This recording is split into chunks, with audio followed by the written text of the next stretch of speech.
নমস্কাৰ প্ৰিয় দৰ্শক, আকৌ পুনৰবাৰ মোৰ চেনেললৈ আপোনালোক সকলোকে স্বাগতম জনাইছোঁ। আশা কৰোঁ আপোনালোক সকলোৱে ভালে আছে।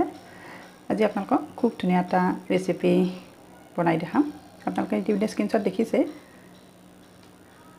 গতিকে আহক বেছি দেৰি নকৰি এতিয়া মই ভিডিঅ'টোৰ ফালে আগবাঢ়োঁ আৰু আপোনালোকে সম্পূৰ্ণকৈ ভিডিঅ'টো স্কিপ নকৰাকৈ চাই থাকিব। এই আপোনালোকে দেখিছে থালখনত মই ইলিছ মাছ লৈছোঁ। মোৰ খুবেই প্ৰিয় হয়। আপোনালোকৰ বাৰু কাৰ কাৰ প্ৰিয় জনাবচোন কমেণ্ট বক্সত। আৰু এই মাছটো সদায় পোৱা নাযায়। মই বহুদিন আগতে বেপাৰীজনক কৈছিলোঁ যে ইলিছ মাছ পালে লৈ আহিবা, কিন্তু তেওঁ ক'লে যে বাইদেউ এতিয়া ভাল পোৱা নাই, ভাল পালে আনিম। সেয়েহে অকণমান ডাঙৰ চাইজৰ ৰাখি দিলোঁ, সদায় পোৱা নাযায় কাৰণে। আৰু ইলিছ মাছ কিহেৰে বনাম এয়া ইনগ্ৰিডিয়েণ্টছখিনি দেখাই আছোঁ।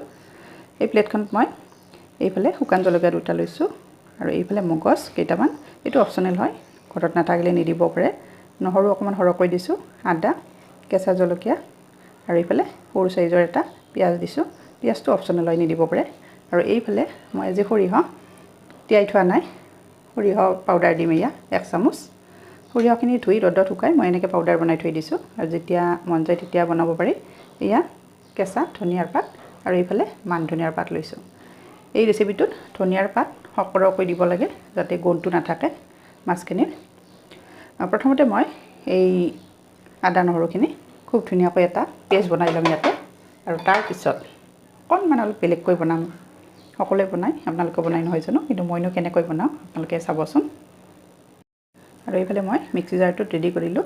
ইয়াতে মই এতিয়া ধনিয়াখিনিও দি দিছোঁ আৰু এয়া পাউডাৰখিনিও মই ইয়াতে একেলগে দি দিছোঁ, তেতিয়া পেষ্টটো খুব ধুনীয়া হয়। আৰু এখিলা ইয়াতে দি দিছোঁ, পাতখিলা, আৰু অকণমান পানী দি দিছোঁ। আৰু এতিয়া ইয়াতে নিমখটো দি দিম, তেতিয়া পেষ্টটো সোনকালে ছফ্ট হয়। প্ৰথমতে এইখিনি ধুনীয়াকৈ পেষ্টটো বনাই লওঁ আৰু তাৰপিছত দেখাই আছোঁ। আৰু এইফালে মোৰ মছলাখিনি ৰেডি হৈ গৈছে। এয়া চাওক কেনেকুৱা স্মুথ হৈছে। মই অকণমান সৰহকৈ দিছোঁ আৰু পানী অকণমান বেছিকৈ দিছোঁ, যিহেতু ইলিছ মাছ অকণমান বেছি। ইয়াৰে মই গোটেইখিনি নিদিওঁ, ইয়াৰে 2 পিচ আঁতৰ কৰিম আৰু বাকী 5 পিচ দিম, যিহেতু আমাৰ সদস্য কম, 3জন মানুহ মাত্ৰ। আৰু এইফালে মই পেনখন উঠাই দিছোঁ। মছলাখিনি অকণমান মই ফ্ৰাই কৰি ল'ম, তেতিয়া খুব টেষ্ট হয়। আৰু যিটো ভাপত দিম মাছখিনি, অকণমান তেল দি এনেকৈ মছলাখিনি ভাজি ল'লে খুব টেষ্টি হয়। অকণমান বেলেগ ধৰণে বনাম আজি, সদায় আৰু একেটা জুতি কিমান খাই থাকিব নহয় জানো। গৰম হৈছে পেনখন। এতিয়া ইয়াতে মই মছলাখিনি দি দিছোঁ।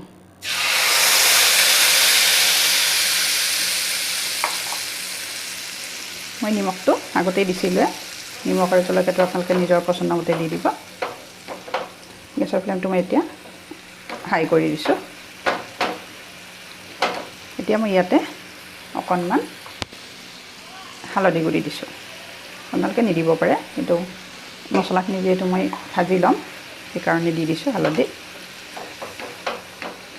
আৰু ইয়াতে বেলেগ মছলা একোৱে নিদিওঁ, এইখিনিয়ে, কিন্তু মছলাখিনি ধুনীয়াকৈ ভাজি ল'ব লাগিব। আৰু মাছ যিহেতু অকণমান বেছি, সেয়েহে মছলা অকণমান সৰহকৈ লৈছোঁ। আৰু বাতিটোত লাগি থকাখিনি এতিয়া মই অখালি আৰু চাওঁ প্ৰায় 2 মিনিটমান সময় মই এইখিনি ভাজিলোঁ। আৰু এতিয়া এইখিনি হৈ গৈছে, চাওকচোন খুব ধুনীয়া এটা গোন্ধ আহিছে। গেছৰ ফ্লেমটো অফ কৰি দিছোঁ। আৰু এইফালে টিফিন বাতি এটা লৈছোঁ। আৰু এই টিফিনটোৰ ভিতৰত, আৰু এয়া আপোনালোকে চিনি পাইছেনে, এয়া ৰঙালাওৰ পাত হয়। মই এখিলা আনিছোঁ ডাঙৰ চাইজ, আৰু ভালদৰে ধুই এনেকৈ পানীটো সৰাই লৈছোঁ আৰু মিঠাতেল দি লৈছোঁ ইয়াতে। এয়া চাওঁ অকণমান মানে আনকমন হয়। আপোনালোকে যদি এনেকৈ ৰঙালাওৰ পাত দি ভাপত দিয়া মাছ খোৱা নাই, এবাৰ খাবচোন। আৰু এতিয়া মই মাছকেইডোখৰ ইয়াতে দি যাম।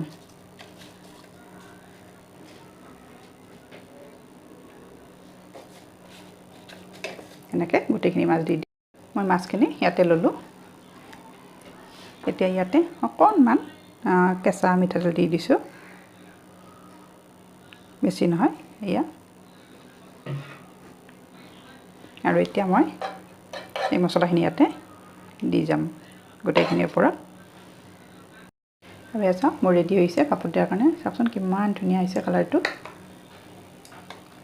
আচলতে এই ৰেচিপিটো মোক কেইজনমান বাইদেৱে কৈছিলে যে ইলিছ মাছ ভাপত দিয়াটো বনাবচোন আপুনি আপোনাৰ জুতিত। সেয়েহে অনুৰোধ মৰ্মে আজি বনালোঁ। আৰু আজি দুপৰীয়া সাজত যিহেতু আজি দেওবাৰ স্পেচিয়েল হয় ইলিছ মাছ। এতিয়া ওপৰত অকণমান কেঁচা ধনিয়াৰ পাত দি দিছোঁ। ইলিছ মাছৰ যিটো গোন্ধ থাকে কেঁচা, সেই কেঁচা গোন্ধটো এনেকৈ বনালে অলপো নাথাকে। আৰু এতিয়া মই এইবিলাক কুকাৰটো উঠাই দিছোঁ, অকণ পানী দিছোঁ। এতিয়া 3টা চিটি দি দিম ইয়াতে।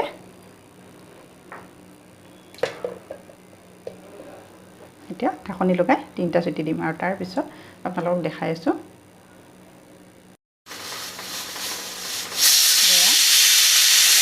3টা চিটি হ'ল, এতিয়া অফ কৰি দিছোঁ আৰু ঠাণ্ডা হোৱাৰ পিছত মই ওলাই দেখাই আছোঁ।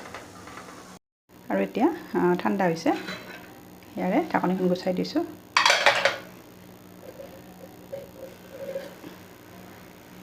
ৱাও, কিমান ধুনীয়া এটা গোন্ধ আহিছে। আৰু ইয়াত দেখিছেনে মাছ কেইপিচ কিমান ধুনীয়া হৈছে।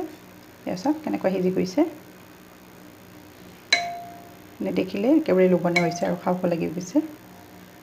মই ইয়াৰ পৰা বাতিটোত ট্ৰেন্সফাৰ কৰি দেখাই আছোঁ। আৰু এয়া চাওকচোন, মই ট্ৰেন্সফাৰ কৰি লৈছোঁ বাতিটোত। এয়া চাওক কিমান ধুনীয়া হৈছে, কিমান ধুনীয়াকৈ সিজি গৈছে। এয়া চাওক মাছখিনি গোটেই পিচ ধুনীয়াকৈ সিজি গৈছে। আপোনালোকে যদি এনেকৈ মোৰ টিপছত বনায় তেতিয়াহ'লে যিসকলে বেয়া পায় এবাৰ খোৱাৰ পিছত বাৰ বাৰ খাবলৈ মন কৰিব। আৰু এনেকৈ বনালে কেতিয়াও কেঁচা ইলিছ মাছৰ গোন্ধটো নাথাকে।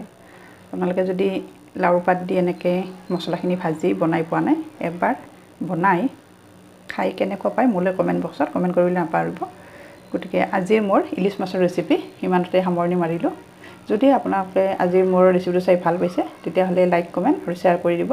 আৰু যিসকলে মোৰ ভিডিঅ'টো প্ৰথমবাৰ চাইছে কিন্তু এতিয়ালৈকে মোৰ চেনেলটো ছাবস্ক্ৰাইব কৰা নাই, আপোনালোকে মোৰ চেনেলটো ছাবস্ক্ৰাইব কৰি দিব আৰু কাষতে থকা বেল আইকনটো প্ৰেছ কৰি দিব। তেতিয়াহে মোৰ নতুন নতুন ভিডিঅ'সমূহ আপলোড কৰাৰ লগে লগে আপোনালোকৰ তাত ন'টিফিকেশ্যন যাব আৰু ভিডিঅ'টো লগে লগে চাব পাৰিব।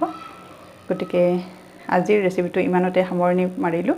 আশা কৰোঁ ৰেচিপিটো চাই আপোনালোক সকলোৱে ভাল পাব আৰু নজনা সকলোৱে এটা নতুন টিপছ পাব। আৰু এনেকুৱা এটা ৰেচিপি থাকিলে বেছি সময় ৰ'ব নোৱাৰি। আজি আমাৰ দেওবাৰৰ এয়া একেবাৰে স্পেচিয়েল। চাওকচোন কিমান ধুনীয়া হৈছে, দেখিলে একেবাৰে জিভাৰ পানী পৰো পৰো হৈছে। ধন্যবাদ।